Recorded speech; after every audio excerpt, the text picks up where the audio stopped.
बिस्मिल्लाहिर्रहमानिर्रहीम। अस्सलाम वालेकुम नाज़रीन, मैं हूं आपका होस्ट वसीम चौधरी। प्रोग्राम है ख़ास बात। नाज़रीन, जैसा कि आपको पता है कि हमारे हर प्रोग्राम में कोई ना कोई ख़ास बात होती है, बड़े सेंसिटिव इशू होता है जिस पर हम बात करते हैं। आज हमने जो टॉपिक चूज़ किया है, आपको पता है गुज़िश्ता तकरीबन 8-10 दिन से पाकिस्तान की जो मेन स्ट्रीम सियासत है उसमें बहुत ज़्यादा हलचल मची हुई है और अपोजिशन जमातें जो हैं उन्होंने APC की और आगे जो है कोई तहरीकें चलाने के जो उनके बड़े वादे वईद हुए हैं, लेकिन उसके पीछे उसके फैक्टर्स क्या हैं, वो क्या चाहते हैं, उनके गोल्स क्या हैं और उसके पीछे वजूहात क्या हैं, इस पर बात करने के लिए आज हमारे साथ सीनियर तज्ज़ियाकार चौधरी मोहम्मद हुसैन साहब हमारे साथ मौजूद हैं, जो करंट अफेयर्स के बड़े माहिर हैं। उनकी बड़ी नज़र होती है, जो भी मामलात होते हैं स्पेशली सियासी मामलात पर उनकी बड़ी नज़र होती है। तो उनको हमने दावत दी है कि वो हमारे साथ आज प्रोग्राम में होंगे।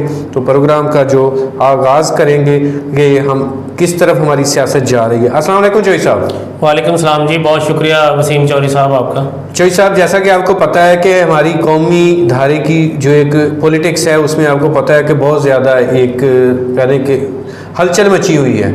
FATF में के लिए उसकी जो पूरी करने के लिए शराइत, उसमें मनी लॉन्ड्रिंग का जो बिल था वो असम्बली में पेश किया गया, जो कि पाकिस्तान के 100% हक में था। नून लीग के दौर में पाकिस्तान ब्लैक लिस्ट में गया, इस गवर्नमेंट ने ग्रे लिस्ट में ले गया या ग्रे लिस्ट से निकलवाना चाहते हैं। उसके नुकसानात क्या हैं वो यकीनन आप बता सकते हैं। तो उसके लिए जो बिल पेश किया गया उसमें हमारी अपोजिशन जमातों को जो बहुत ज़्यादा मसला हुआ उससे कि ये नहीं होना चाहिए, उसकी क्या वजह है यकीनन ये भी आप बताएंगे। तो उसके बाद जो अपोजिशन यकदम कह लें कि जैसे ब्लास्ट हो जाता है, वो एक फ्रंट फुट पे आके जो बजाय इसके कि वो तहरीक इंसाफ की हुकूमत या इमरान खान के साथ अपना एक सियासी महाज जो उन्होंने पहले खोला हुआ था उस पर रहते, वो उससे हट के उनको साइड करके वो इदारों के साथ जंगो जदल में चले गए। क्या ये इसकी आखिर वजह क्या है और क्या ये जो हो रहा है, जो नून लीग का एक बयानिया है, पीपल्स पार्टी भी वैसे ही जो खड़ी हुई है ना इस वक्त, उसके लिए भी वही कानून है, लेकिन पीपल्स पार्टी उस स्टेक पे आके नहीं लड़ रही या वो बात नहीं कर रही। नून लीग जिस तरीके से हमारे इदारों के साथ इस वक्त कर रही है, आप इसको किस नज़र से देखते हैं और इसकी वजूहात जो है उन पर ज़रा रोशनी डालिएगा। वसीम चौधरी साहब, मैं आपको एक बात तो बताता चलूँ। बात वाज़े और क्लियर बात ये है कि अगर एक थाने की हदूद में सारे चोर इकट्ठे हो जाएं तो आपको ये अंदाज़ा लगा लेना चाहिए कि थानेदार अच्छा आ गया है, इस थाने में SHO को जो तैनात हुआ है वो अच्छा हुआ है जी। अब FATF में आपने ये सारी चीज़ें देख ली हैं, आपको अंदाज़ा हो गया होगा कि मुल्क की भलाई कौन लोग चाहते हैं जी, और कौन कौन सी पार्टियां, कौन कौन से लोग हैं, कौन कौन से सियासतदान हैं जो चाहते हैं कि पाकिस्तान कभी जो है वो ग्रे लिस्ट से ना निकले, ब्लैक लिस्ट रहे, पाकिस्तान के हालात ठीक ना हो। उनको पाकिस्तान के हालात से नहीं, उनको अपने हालात से होता है। मैंने देखा है कि हमारे जनूबी पंजाब के कुछ एरियाज थे, वहां पे सियासतदानों ने प्राइमरी, लोअर प्राइमरी स्कूल थे, उनको प्राइमरी नहीं होने दिया, प्राइमरी से मिडिल और मिडिल से हाई नहीं होने दिया। उनकी एक सोच थी कि अगर यहाँ से गरीबों के बच्चे पढ़ गए तो उनको समझ आ जाएगी कि यार ये लोग जो सियासतदान हैं ये हमसे वोट लेके जाते हैं और करते कुछ भी नहीं है, इसलिए उन्होंने उनको पढ़ने नहीं दिया, उनके बच्चों को अपने डेरों पे मुलाजिम रखा जी।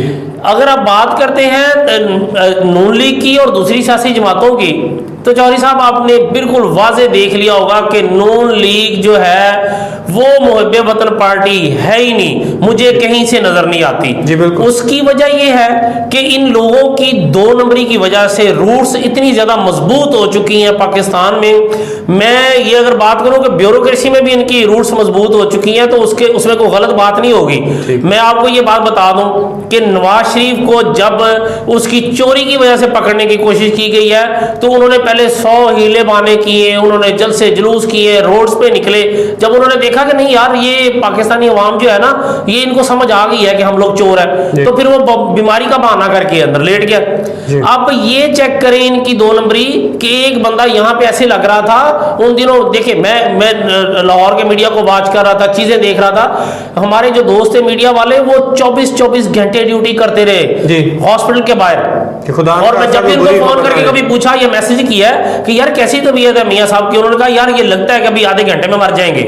तो मतलब हालात यही लगते थे माजरत के साथ। और वो जो 8-10 दिन 15 दिन 20 दिन वो रहे हैं हॉस्पिटल में तो लगता था मर गए, आज कल गए, उनके प्लेटलेट्स इतने कम हो गए हैं, आज उनकी फलां चीज खत्म हो गई है, फलां हो गई है।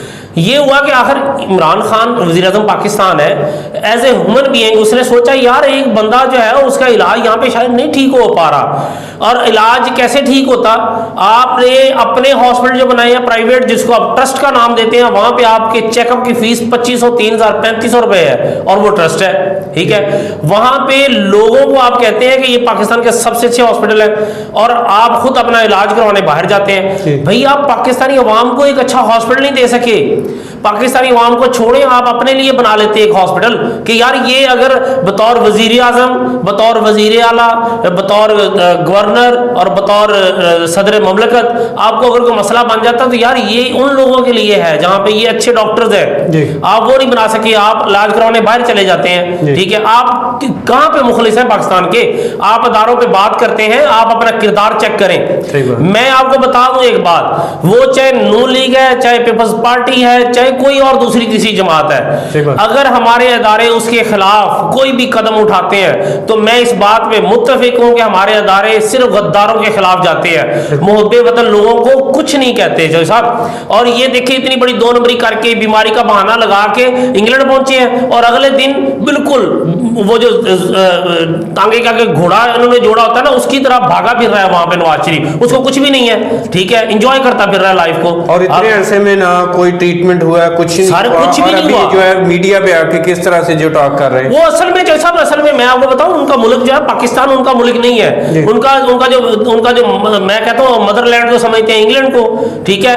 आप बातें करते हैं इमरान खान के ऊपर, कहते हैं कि जी ये जो है ना ये यहूदी लाबी का बंदा है, वो मुझे बताएं इमरान खान जाके ईदें, इमरान खान जाके शबरातें, इमरान खान अपने खुशी के त्यौहार, इमरान खान अपनी बर्थडे पार्टियां इंग्लैंड में जाके सेलिब्रेट करता है, पाकिस्तान में करता है, वो यहाँ पे रहता है। ये बात करते हैं कि जो पीटीआई गवर्नमेंट जो है वो नून लीग जो उसको इदारे उसको लेके आए हैं, उसको हमारी एजेंसियां लेके आई हैं, तो जो जनरल ज़िया साहब अगर हम पीछे मुड़ के देखें तो नवाज शरीफ साहब का जो है ये भी तो उसी जो कह लें कि एक जनरल की पैदावार है ना, सारे जिनके कह लें कि उनके उन्होंने यहाँ तक इनको पहुंचाया। और अब इस वक्त जो हालात ये हैं कि जिसकी वजह से ये इनकी एक पहचान बनी, आज ये उसको भी गंदा कहते हैं, जनरल ज़िया को भी गंदा कहते हैं। ना मेरी बात सुने, जनरल ज़ियाउल हक साहब बहुत अच्छे इंसान थे, पढ़ा लिखा इंसान था, उस बंदे का एक विजन था, ठीक है। जनरल ज़ियाउल हक जब इंडिया की तरफ आंखें निकाल के देखते वो तो उनके घर जाकर उनको बता के आया था कि अगर आपने फौजें ना हटाई बॉर्डर से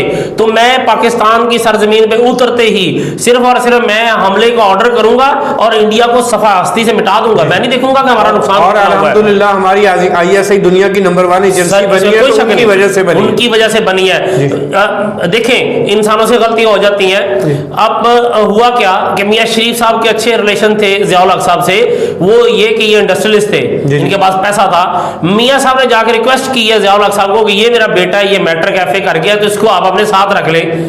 वो तो मुंशी लगवाने के लिए गए थे और बनते भी मुंशी थे, ठीक है, लेकिन ज़ियाउल हक साहब ने इन पे मेहरबानी की, उनसे फैसला करने में शायद गलती होगी, उन्होंने इनको साथ अपने रख लिया, ठीक है। वहां से अब निकले, अब ज़ियाउल हक को बुरा कह रहे। चौधरी साहब मैं आपको एक बात बताता हूं, ज़ियाउल हक साहब को नहीं बुरा कह रहे, एक बंदे को नहीं कहा, 16 आर्मी चीफ थे जिनमें से 6 आर्मी चीफ नवाज शरीफ ने खुद लगाए, ठीक है। उनमें मैं आपको बताता हूं, जनरल आसिम नवाज को उन्होंने आर्मी चीफ लगाया, बाद में कहते हैं ये बंदा ठीक नहीं है।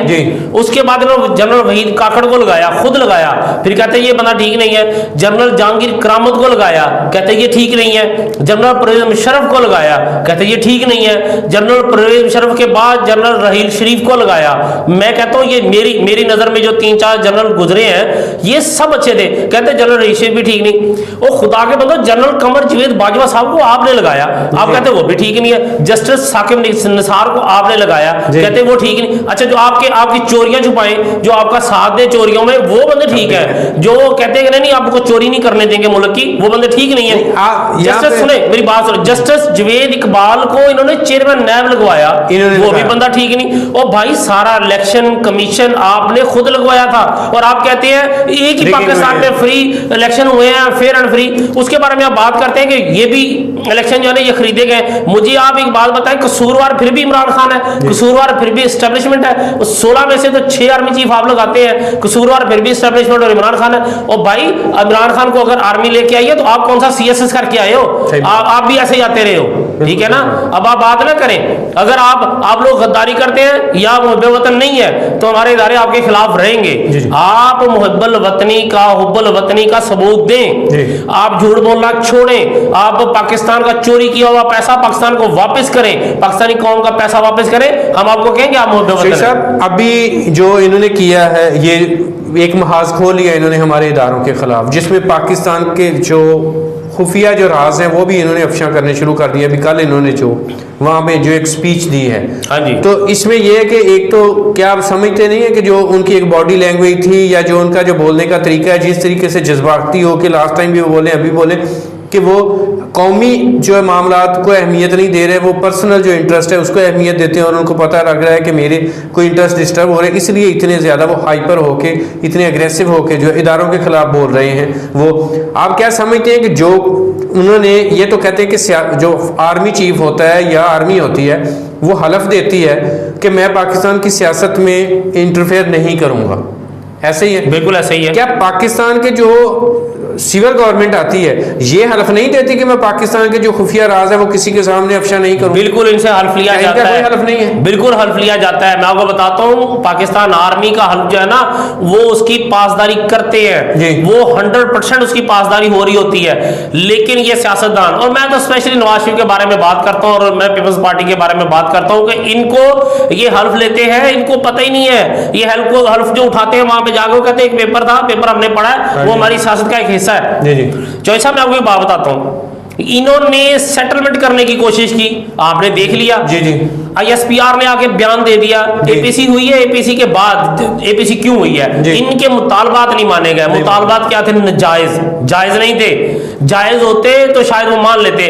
अब एक बात मोहम्मद जुबैर साहब ने खुद कह दी कि मैं मिलने गया हूं जनरल साहब से, चीफ ऑफ आर्मी स्टाफ साहब से, और उनसे बात की है। जाके बात क्या हुई है वो ISPR ने बता दी कि उन्होंने कहा जी हमें वापस आने दें, हमें सियासत में वापस लेके आए। और जनरल कमर जावेद बाजवा साहब ने सीधे सीधे अल्फाज में दो टोक बात की है, उन्होंने दूसरी बात ही नहीं की। उन्होंने कहा भाईजान जो आपके सियासी मामला है वो पार्लियामेंट में जाके हल होंगे।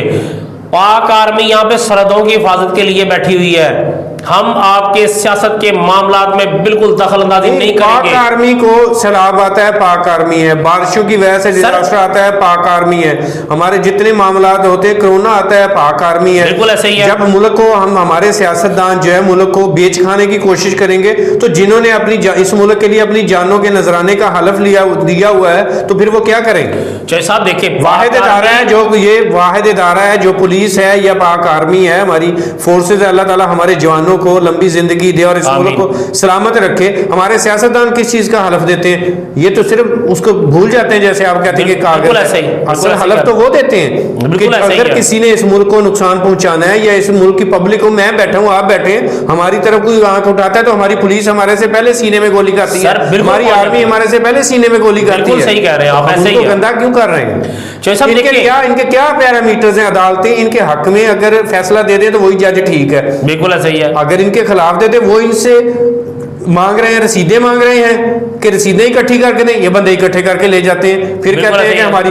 अभी जो हुआ इन्होंने कहा कि नैब न्याजी गठजोड़ है, तो अदालत से इनको बेल मिली थी और अदालत ने इनसे कहा था कि आप सबूत दें, शहादतें दें, वो नहीं दिया और इनकी बेल कैंसिल होगी। और उसके बाद मरियम नवाज साहिबा ने जो एक कह लें कि तूफान खड़ा किया हुआ है। मरियम नवाज नहीं, अब देखें नवाज शरीफ ने अब पत्ते खेलना शुरू किए हुए हैं। जी। पत्ते क्या खेल रहा है? अपनी बेटी को आगे कर दिया है, ठीक है, कि चलो मुझे इसमें हमदर्दी मिलेगी कि मेरी बेटी है। और भाई बेटी को आगे करते हो, हमें पता है, हमें सारी बातें समझ आ रही हैं आपकी। आप अपने खानदान से सियासत को बाहर निकालना ही नहीं चाहते। 22 लोग थे आपके, 22 लोग थे आपके जब आप हुकूमत में थे, आप अपने बंदों में सारा कुछ रखा हुआ था, ठीक है, सारा कुछ बांटते थे अपने लोगों में, ठीक है। मैं आपको एक बात बता, 2-3 ख्वाजे और 2-3 राने हैं, इसके अलावा मुझे एक बंदा बता दें आपकी पार्टी में कौन सा बंदा है जिसको आप नवाजते हैं? बाकी सारे के सारे लोग आपके अपने हैं। ये 2-3 राने माइनस कर दें और 2-3 लेकिन ख्वाजा माइनस कर दें साहब, तो अभी- बाकी सारे के सारे लोगों को आप अपने को नवाज अभी जो दें। इनका बयानिया है, जो इन्होंने एक कह लें कि शुरू किया हुआ है सिलसिला, उसको अवाम जो है वो भी बड़े गौर से जजमेंट कर रही है क्या हो रहा है। इसके साथ साथ इनकी पार्टी के लोग भी देख रहे हैं। आपने देखा कि इनकी पार्टी के 5 मेंबरान जो हैं वो उन्होंने आवाज़ उठाई है, जो MPAs हैं पंजाब के, उन्होंने आवाज़ उठाई है कि ये नवाज शरीफ साहब या मरियम नवाज गलत कर रही हैं, और उन्होंने CM पंजाब से मुलाकात भी की उन्होंने, और उन्होंने इस बात का जो अदा किया है कि हमारा बयानिया वो नहीं है, वो उनका जाती बयानिया है, हम पाकिस्तान के बयानिया के साथ हैं। ऐसे ही है। तो उनकी इन्होंने पहले पार्टी रुकनीत मुअत्तल की थी, आज इन्होंने उनको पार्टी से निकाल दिया है। तो इस पर आप क्या कहना चाहेंगे कि वो ये जो हुआ है क्या अमल हुआ है? चौधरी साहब मेरी बात सुने, जो सियासतदान होता है, एक MPA जो बनता है ना, वो 2 से 3 लाख लोगों में से वो इलेक्ट होके आता है, ठीक है। उसमें कोई गट्स होते हैं तो वो बंदा 2 से 3 लाख लोगों में से निकल के और आके MPA की सीट पे बैठता है, मेंबर बनता है प्रोविंशियल असेंबली का। उसको सारी चीजें समझ आती हैं, लोगों को, इनके साथ जो लोग हैं उनको नजर आ गया है वो MPAs को कि यार ये चोर है, ये झूठ बोलते हैं। APC इन्होंने किस लिए बुलाई थी, पीछे इन्होंने क्या क्या करने की कोशिश की, जब इनके मकासद नाजायज मकासद हल नहीं हुए तो ये APC में आके बैठ गए, वहां पर इन्होंने जो बड़के मारी और सारा कुछ कच्चा चट्टा खुल के इनका सामने आ गया।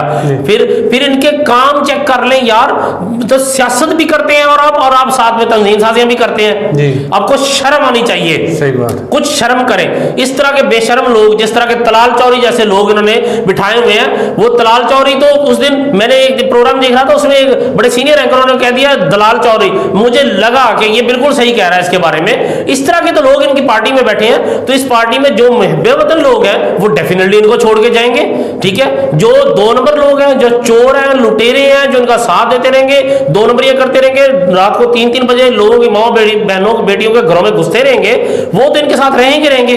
इन्होंने क्या किया है, तलाल चौरी साहब जो है उस दिन रात को रंगे हाथों पकड़े गए हैं, क्या किया, जूते खाए हैं, खाने के बाद पार्टी ने अभी तक ना उनकी रुकनीयत कैंसिल की, ना उनको पार्टी से निकाला है, कुछ नहीं करेंगे, क्योंकि ये खुद 2 नंबर है ना सारे के सारे। जो मुहब्बे वतन थे वो छोड़ गए जो साहब, अभी और लोगों ने छोड़ना है। आप देखिएगा एक और ग्रुप बन के जा रहा है, वो भी नून लीग को छोड़ेगा। ये पार्टी तबाह बर्बाद होगी। नवाज शरीफ साहब ये गलत फहमी में ना रहे कि लोगों को समझ नहीं है, लोगों को बहुत समझ है। अब इन्होंने क्या किया, अपनी बेटी को आगे करके अपने दामाद को आगे कर दिया, तो अपने नाम के साथ लिखता है कैप्टन सफदर।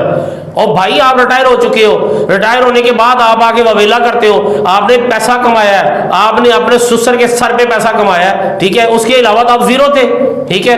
आपने उनके सर पे पैसा कमाया, आपसे रसीदें मांगेंगे अगले, आप दें उनको हिसाब कि आपके पास ये रुपया कहां से आया। सही साहब, क्या नजर आता है कि आने वाले दिनों में ये जो एहतसाबी अमल है, इसकी भी एक जो स्पीड जो है वो लगने वाली है। ये भी एक वजह हो सकती है कि इन लोगों का जो वावेला है, ये अपनी कह लें कि प्रिकॉशंस ले रहे हैं उसके जो भी हैं कि हम इससे जो बच सकें, या कोई ऐसी कोई सिलसिला चल रहा है इनका कि आपको क्या नजर आता है कि ये आने वाला जो एहतसाब है उससे बचने के लिए वावेला कर रहे हैं, और क्या अगर जो एहतसाब होना है वो कैसा होना है, आप क्या देखते हैं? बिल्कुल आपने सही कही है बात कि ये आने वाला जो एहतसाब है डे बाय डे वो सख्त होता जा रहा है। इनसे पैसे निकलवाने हैं, गवर्नमेंट ने, अदारों ने पैसे नहीं छोड़ने इनके पास, मुल्क दिवालिया कर दिया इन्होंने, इनसे पैसे निकलेंगे, ये देंगे पैसे, लूटा हुआ पैसा देंगे। और ये 2 नंबर लोग हैं हुकूमतों में आना चाह रहे हैं ना, वो भी नहीं आने देंगे इनको। उन्होंने, अदारों ने इनको नंगा करना है, अवाम को दिखाना है कि ये जो जिनको आप अपना लीडर मानते हैं ये लीडर नहीं है, असल में ये चोर लुटेरे हैं। एहतसाब का अमल और ज्यादा सख्त होना है, एहतसाब का अमल अब पार्टी मजीद वसी भी होना है, दायराकार बढ़ाया जा रहा है। कैप्टन सफदर से भी उन्होंने रसीदें मांग ली हैं, और इनकी मजे की बात ये है कि अरबों रुपए की ट्रांजेक्शन है, रसीदें इनके पास नहीं है। अब देखें जैसे सिंध में वो कुल्फी वालों के, पापड़ वालों के, रेडी वालों के अकाउंट से अरबों रुपए निकल रहे थे, इनके तो बकायदा अपने बंदे, इनका कोई असिस्टेंट अकाउंटेंट है, कोई इनका नायब कासद है, कोई इनका ऑफिस रनर है, कोई ऑफिस बॉय है, उनके अकाउंटों से करोड़ों रुपए निकले हैं। और उन्होंने बता दिया कि भाई हमें नहीं पता, हमें तो फलां बंदे ने कहा था अकाउंट खुलवा लें, हमें तो फलां ने कहा था हुसैन नवाज के अकाउंट में पैसे जाया करेंगे, हमें फलां बंदे ने कहा था हसन नवाज के अकाउंट में पैसे जाएंगे, और फलां के कहने पर मैंने अकाउंट खुलवाया, इनके कच्चे टट्टे खुल गए हैं, अब इनको हिसाब देना पड़ेगा